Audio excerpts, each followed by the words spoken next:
देखिए आपने एक्सपोर्ट्स देख लिया, अब हम इम्पोर्ट्स को देख लेते हैं। टॉप 10 में जिसको हमको सबसे ज़्यादा देखना है वो पहले नंबर पे है चाइना, जिसमें 15.5% है। लास्ट ईयर यही 17.7 शेयर था इसका शेयर, जो कि अब कम हो गया है, 15.5% हो गया है। सेकेंड नंबर पे है यूएई। यूएई हमारा सेकेंड एक्सपोर्ट, हमारे सेकेंड नंबर में आता है एक्सपोर्ट में भी।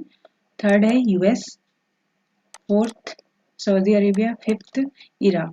इसके अलावा स्विट्जरलैंड लास्ट ईयर नहीं था, लेकिन अब 6th पोजीशन पे ये वापस आया है। यहाँ पर इंडोनेशिया की भी जो है सर्वे में बात की गई है। इंडोनेशिया से हम क्या इंपोर्ट करते हैं? Palm oil.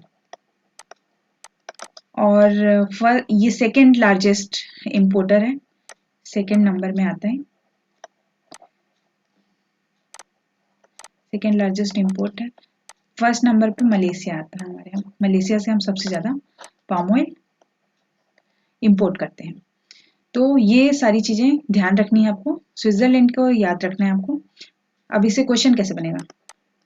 ऐसे हो सकता है चाइना, यूएई, यूएसए, इस तरह से ऑप्शंस करके फिर सेकंड पे कुछ दे दे, जैसे यूएसए दे दे और फिर यहाँ पर यूएई दे दे। इस तरह से ऑप्शंस आपको मिल सकते हैं। तो ये टॉप 5 याद रखिए, और यहाँ पर एक्सपोर्ट में भी टॉप 5 याद रखना है, और यहाँ पर बेल्जियम को ध्यान रखना है। बेल्जियम ने मलेशिया को रिप्लेस कर दिया, एक्सपोर्ट के सेंस में बात कर रहे थे। अब देखिए चाइना से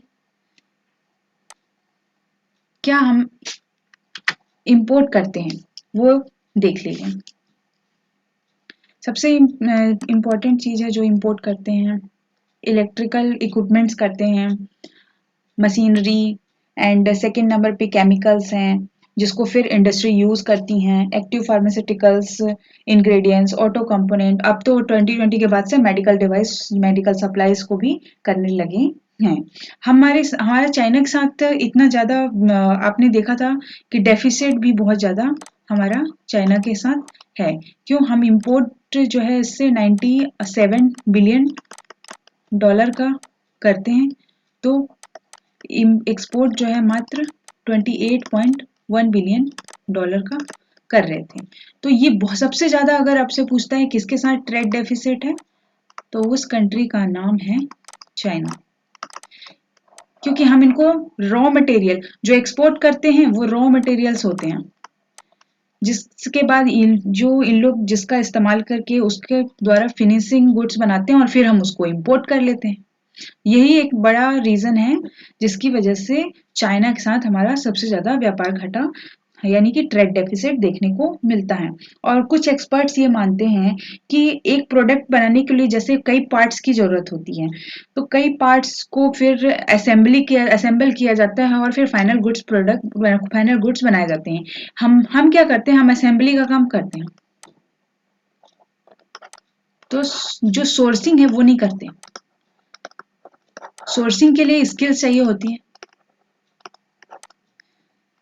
इंडिया में इतना ज़्यादा लेबर प्रेजेंट है, उसके बावजूद जो है हमको सिर्फ असेंबली कर रहे हैं।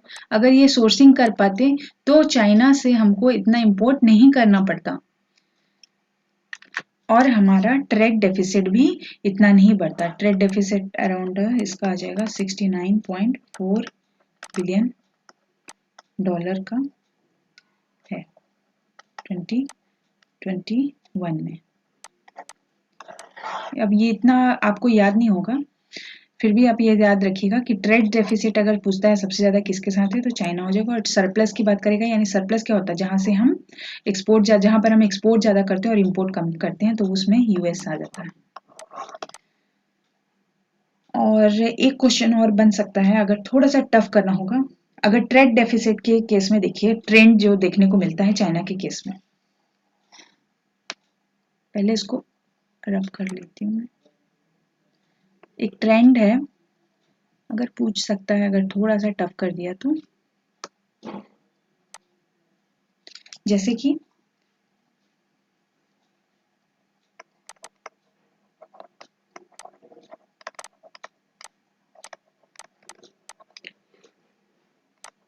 19 में अगर देखेंगे तो 56.8 बिलियन डॉलर थे। फिर 2020 में अगर देखेंगे तो 45 बिलियन डॉलर है। यानी कि हमने 19 के बाद 20 में थोड़ा कम कर लिया था। फिर 21 में ये फिर से बढ़ गया और 69.4 बिलियन डॉलर हो गया। यूपीएससी क्वेश्चन कैसे करेगी? यूपीएससी क्वेश्चन करती है कि ट्रेड डेफिसिट लगातार बढ़ रहा है, 19 के बाद से लगातार बढ़ रहा है, लेकिन ऐसा नहीं है। देखिए 20 में कम कर लिया था हमने, 45 बिलियन डॉलर हो गया था, तो लगातार बढ़ रहा है, ये गलत हो जाएगा। इस तरह से अगर टफ करना होगा तो आपसे इस तरह से भी पूछ सकती है यूपीएससी। अब टॉप 10 इंपोर्ट कमोडिटीज देख लीजिए। सबसे पहले नंबर पे पेट्रोलियम क्रूड है, सेकंड गोल्ड, फिर third petroleum product, pearls, precious, semi precious stone, fifth number पे कोल कोक एंड ब्रिकेट्स हैं।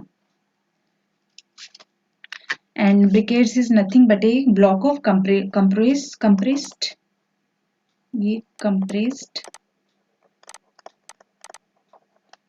कोल डस्ट होता है, जिसका इस्तेमाल फ्यूल में किया जाता है। अब देखिए, हाँ, आपको लग रहा होगा कि हम पेट्रोलियम प्रोडक्ट्स को एक्सपोर्ट भी ज्यादा कर रहे हैं और फिर पेट्रोलियम क्रूड को इंपोर्ट भी ज्यादा करते हैं, ऐसा क्यों?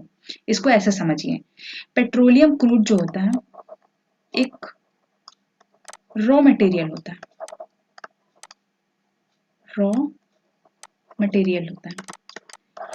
अब इसकी रिफाइनरी करते हैं हम, रिफाइनरी करके इसको पेट्रोल और डीजल में कन्वर्ट करते हैं और फिर इसको एक्सपोर्ट कर देते हैं। तो आप समझ पा रहे होंगे कि क्यों इसका हम इंपोर्ट कर रहे हैं और फिर क्यों एक्सपोर्ट करते हैं। देखिए, जो इस अगर आप इसको देखते हैं तो इसमें हमारा सरप्लस है। कैसे सरप्लस हो गया? कि जितना हम इंपोर्ट किए उससे ज़्यादा हम यहाँ पर एक्सपोर्ट कर रहे हैं पेट्रोलियम के केस में, इसीलिए यहाँ पर सरप्लस देखने को मिलता है। अराउंड कितना, अगर देखे जाए कितना सरप्लस मिलता है, तो आप देखिए, अगर 21-22 का डेटा देखते हैं, एक पेज ले लेते हैं पहले यहाँ पर, देखिए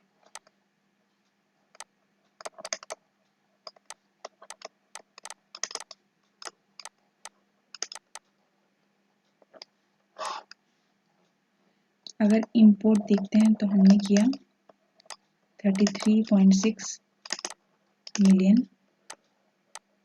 टन का, और फिर इसको रिफाइन करेंगे और पेट्रोल डीजल में कन्वर्ट करके इसको एक इंपोर्ट करते हैं 51.1 मिलियन टन में। तो यहाँ पर आप क्या देख रहे हैं? एक्सपोर्ट ज़्यादा कर रहे हैं, यानी सरप्लस में यहाँ पर हमारी स्थिति होती है। अब देखिए, पेट्रोलियम क्रूड का कितना हम इंपोर्ट करते हैं? 85%, जितना हमको रिक्वायर है उसका 85% हमको इंपोर्ट करना पड़ता है क्रूड ऑयल को। और इसके लिए हम कितने डॉलर स्पेंड करते हैं? 101.4 बिलियन डॉलर स्पेंड करते हैं, तब फिर हमको, और ये लगातार अभी बढ़ भी रहा है ये इंपोर्ट। अभी जैसे रसिया ने इन्वेडेड यूक्रेन, तो इसकी वजह से भी बढ़ रहा है।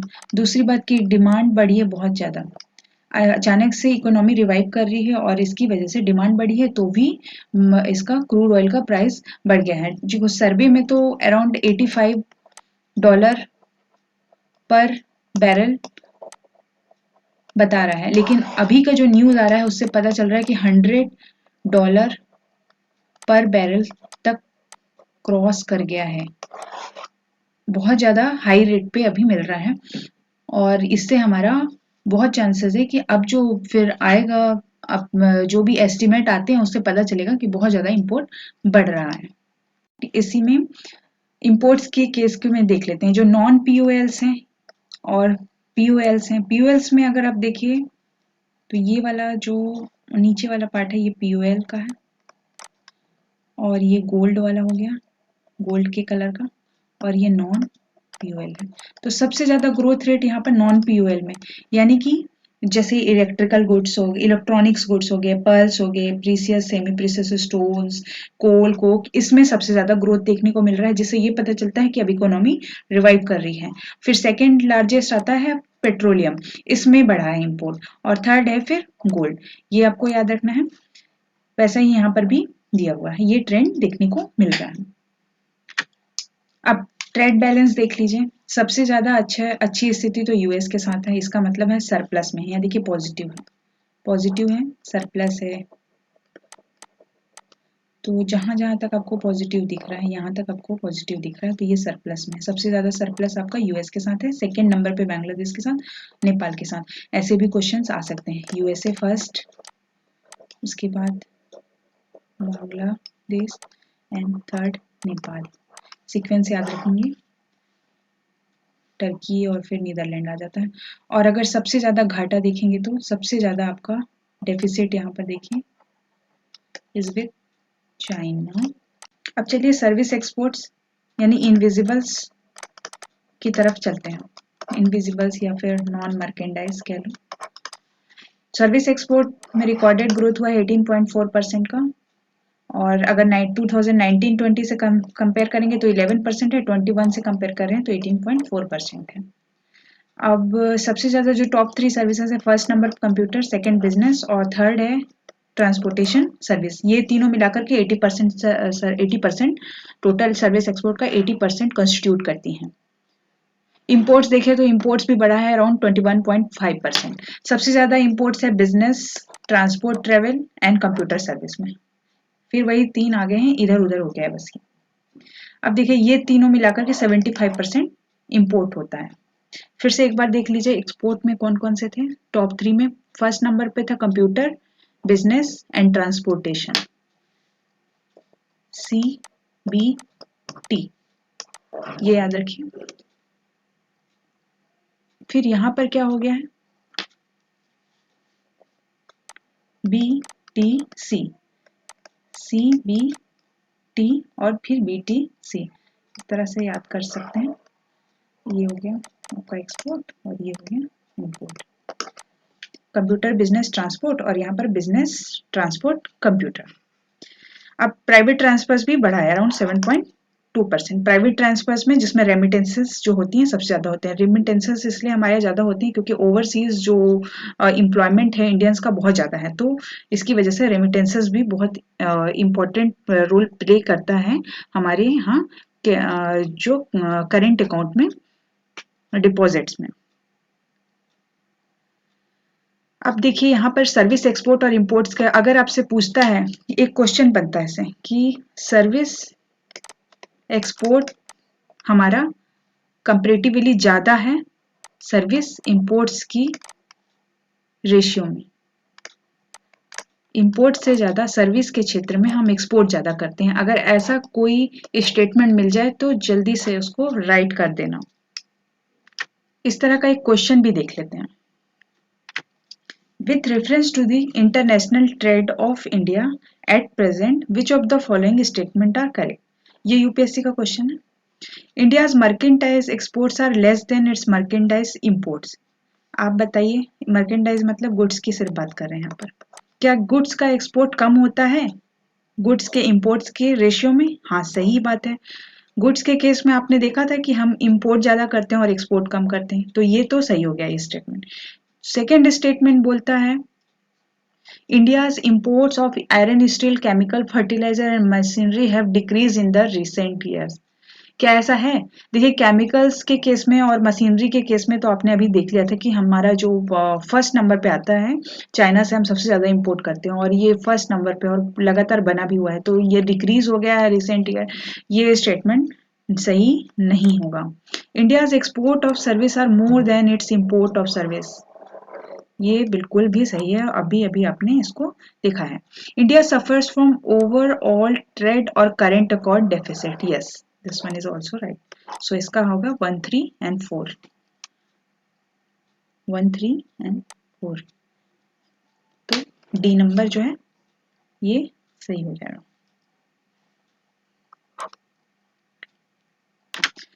कमिंग बैक टू सर्वे, सर्वे में अब क्या कह रहा है, अब देखो करंट अकाउंट, अब आपने सारा देख लिया, मर्केंडाइज एक्सपोर्ट इंपोर्ट देख लिया, सर्विस एक्सपोर्ट इंपोर्ट देख लिया, तो अब करंट अकाउंट इसका बैलेंस निकालते हैं।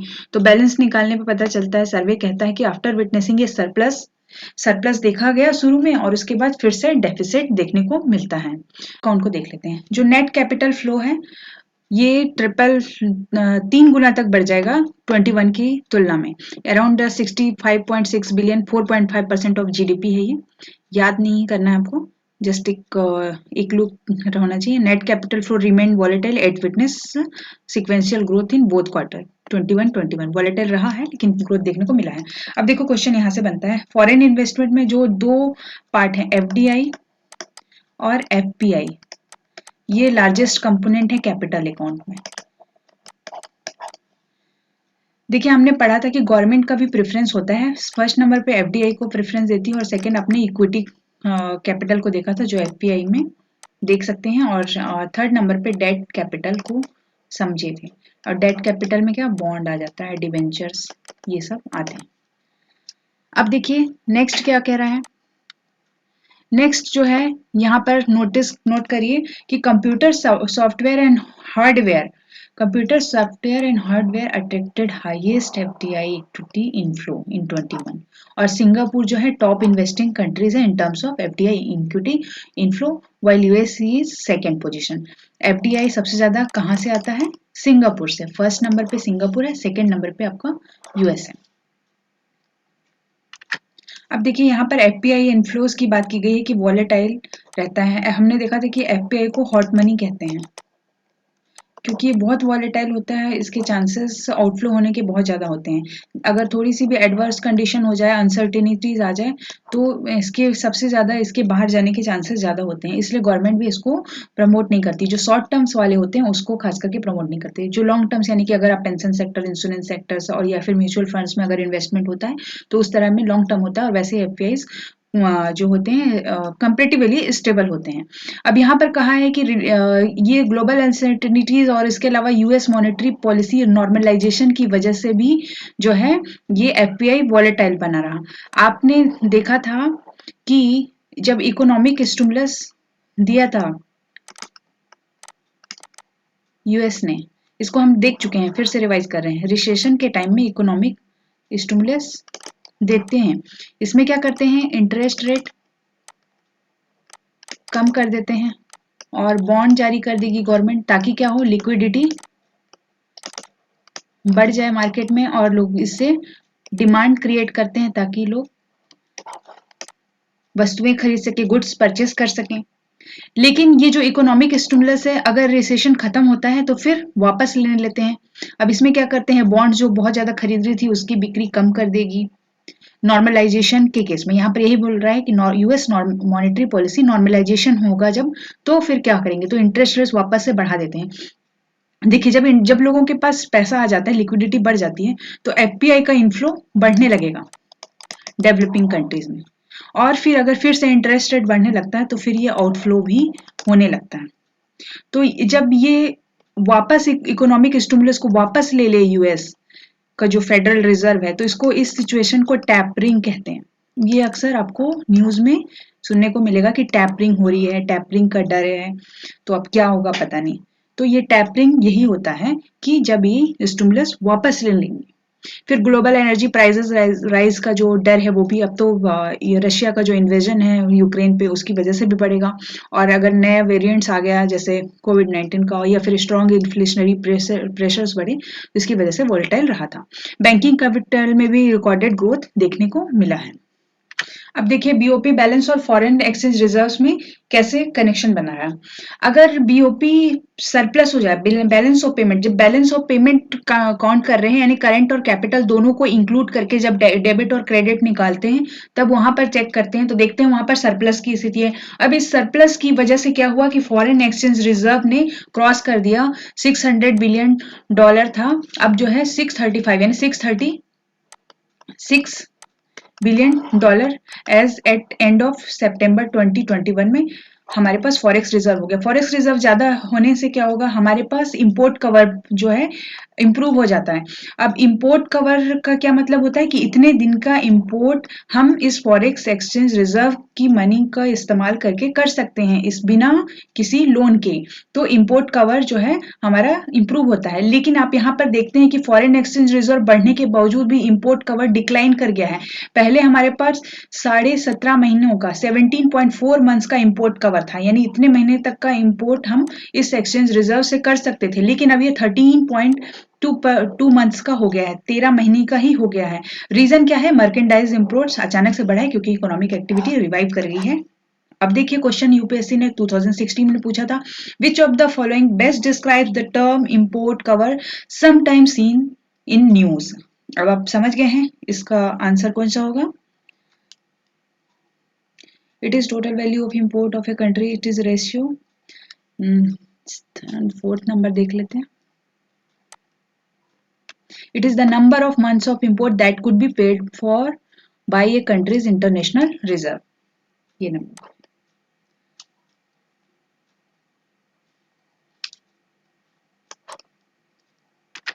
नेक्स्ट पॉइंट देखिए, movement in the exchange rate. Exchange rate के केस में देखिए, इंडियन रूपी डेप्रिसिएटेड बाय 4.5%, उतना डेप्रिसिएशन नहीं हुआ है डॉलर के अगेंस्ट में।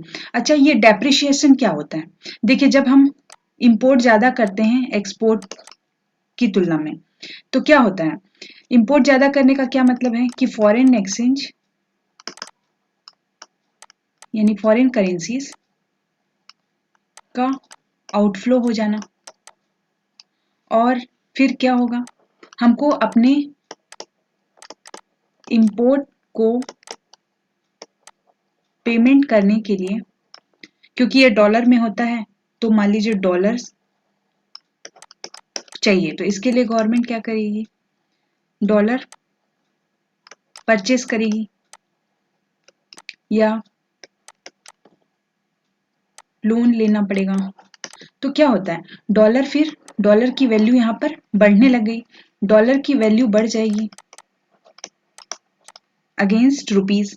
जैसे अगर $1 बराबर अगर 70 रुपीज था, लेकिन डॉलर की वैल्यू बढ़ जाने के कारण से अब यही डॉलर आपको 75 रुपीज में मिल रहा है, इसी को कहते हैं डेप्रिसिएशन।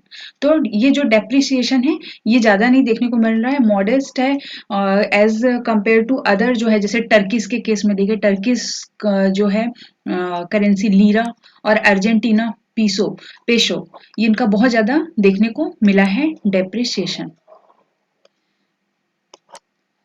और इसके अलावा रूपी का जो एप्रिसिएशन देखने को मिला है यूरो, येन और पाउंड स्टर्लिंग में। अब ये एप्रिसिएशन क्या होता है, मान लीजिए कि यहाँ पर $1 बराबर 70 रुपीज है। अब ये अगर इसकी रुपीज की वैल्यूज बढ़ जाए तो $1 इक्वल टू 65 हो गया, मान लो ऐसा। तो इसको कहते हैं, रुपीज की वैल्यू बढ़ गई, यहाँ पर 65 हो गया, तो ये हो गया, इसके लिए यूज करते हैं एप्रिसिएशन। नेक्स्ट देखते हैं नेट इंटरनेशनल इन्वेस्टमेंट पोजीशन में, जिसमें बता रहा है -11.3% ऑफ जीडीपी है, और जो इसमें कह रहा है कि थोड़ा सा इंप्रूवमेंट भी देखने को मिला है।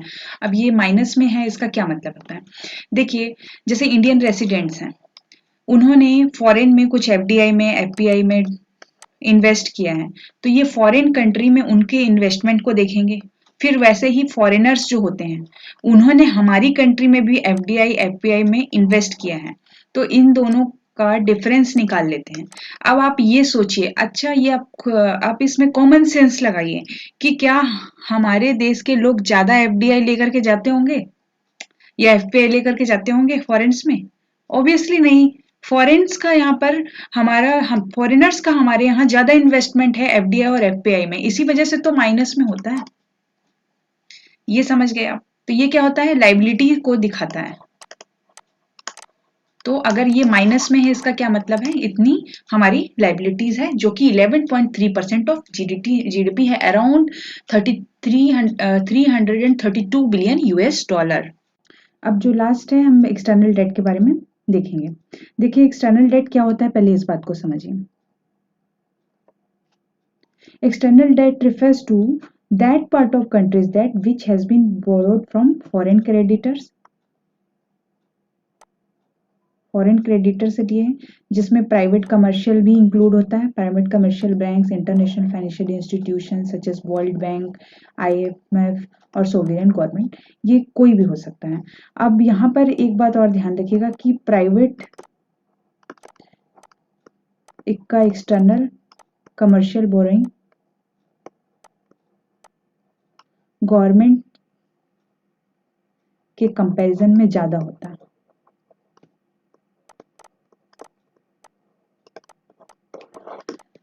डेट में जब इस तरह का कोई डेट लिया जाता है, अगर डॉलर में लिया गया तो उसका इंटरेस्ट भी उसी करेंसी में पे करना होता है। कई टाइप के हो सकते हैं, जैसे ये मल्टीलेटरल भी होता है, बाईलेटरल होता है, ट्रेड क्रेडिट्स भी होते हैं इसमें। अभी हम देखेंगे कि ट्रेड क्रेडिट्स क्या होता है, NRI डिपॉजिट्स, IMF लोन, और इंडियन रुपी जो डिनोमिनेटेड एक्सटर्नल डेट होते हैं उसको रुपी डेट कहते हैं। अब बात करते हैं एक्सटर्नल डेट की।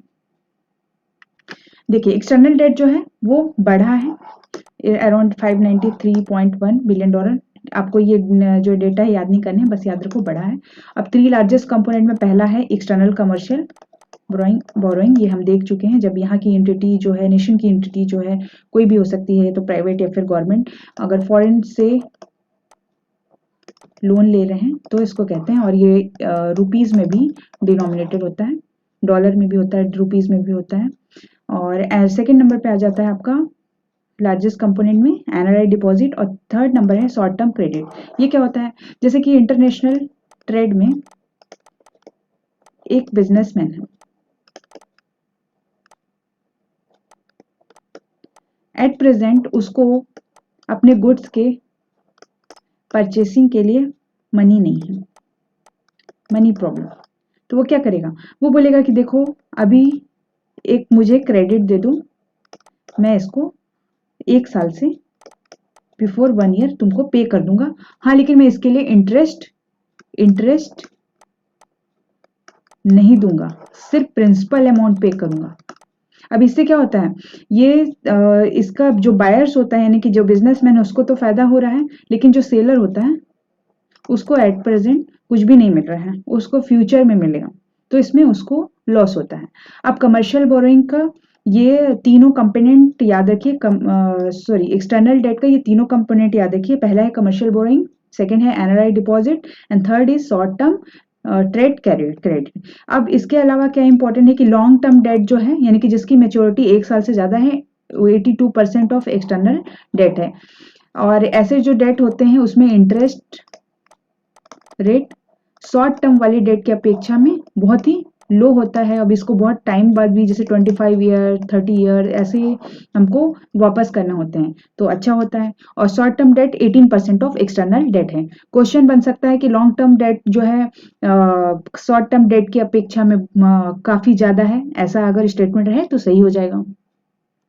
नेक्स्ट इंपॉर्टेंट पॉइंट है कि यूएस डॉलर डिनोमिनेटेड डेट जो है लार्जेस्ट कंपोनेंट है, और सेकंड लार्जेस्ट है इंडियन रुपीस। अगर कितना है यूएस डॉलर एक्सटर्नल डेट में, यूएस डॉलर का जो परसेंटेज है वो 51% है।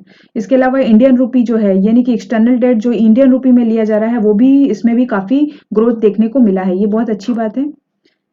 फिर डेट सर्विस जो है वो कम हुआ है। डेट सर्विस क्या होता है, जैसे आउटस्टैंडिंग डेट होता है ना, आउटस्टैंडिंग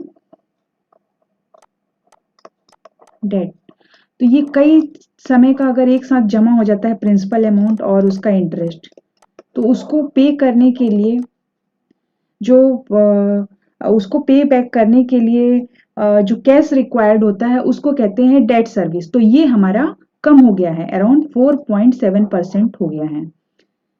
फिर शॉर्ट टर्म डेट के बारे में आपने पढ़ लिया कि ये फिर से कम हुआ है, अराउंड 17% हुआ है, बहुत ही मार्जिनली कम हुआ है। मार्च अगर एंड ऑफ मार्च 2021 में देखें तो 17.7% था, अब 17% है, बहुत ही कम हुआ है लेकिन कम हुआ है।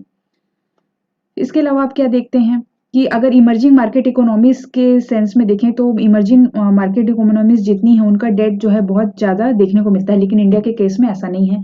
जब भी एक क्वेश्चन जैसे इसमें लास्ट में आपको मिलेगा कि इंडिया का जो एक्सटर्नल सेक्टर है रेजिलियंस रहा है, उसके पीछे क्या कारण है, तो यहाँ पर आप लिख सकते हैं। इसके अलावा कई और रीज़न भी हम अपने स्टेटमेंट को सपोर्ट करने के लिए लिखेंगे कि हमारा एक्सपोर्ट बढ़ा है, कैपिटल इनफ्लो अच्छा रहा है, लो कैड है और एक्सटर्नल फाइनेंशियल रिक्वायरमेंट्स भी अच्छी रही है, फॉरेन एक्सचेंज रिजर्व इसको बिल्कुल भी मत भूलना, ये ज़रूर लिखना है आपको।